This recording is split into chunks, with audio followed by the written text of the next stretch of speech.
ऐसा चुनाव आयोग और ऐसा चीफ इलेक्शन कमिश्नर भारत के इतिहास में शायद ही कभी देखने को मिला हो। सॉरी मिलोड, लेकिन सवाल पूछना जरूरी हो गया है। लेकिन क्या यह पूछा जा सकता है कि बंगाल में चुनाव चल रहा है या फिर मजाक? बंगाल राज्य में चुनाव की प्रक्रिया शुरू हुए एक हफ्ता बीत चुका है।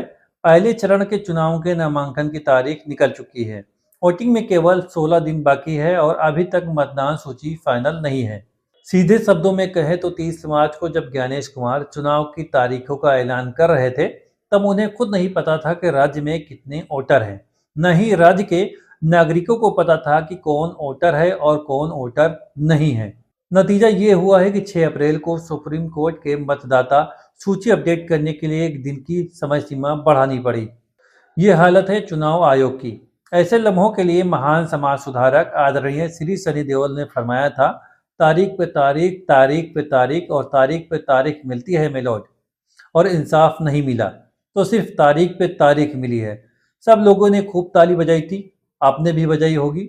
लेकिन अब सिनेमा नहीं है हुजूर, ये लोकतंत्र है और ये नागरिक के सबसे जरूरी अधिकार का सवाल है।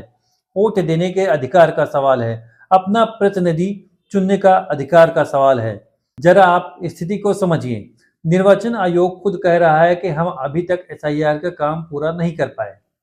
उसने सुप्रीम कोर्ट को बताया है कि पश्चिम बंगाल में मतदाता सूची से हटाए गए हैं, सबका नहीं, सिर्फ 59 लाख का। आयोग ने बताया है कि बाकी बचे दावों और उनकी आपत्तियों पर दिन रात काम करके फैसला किया जाएगा, ताकि सभी मामलों का निपटारा समय पर किया जा सके। यानी चुनाव आयोग प्रक्रिया के बीच में ही एसआईआर चल रही है। इसे कहते हैं समय पर काम होना।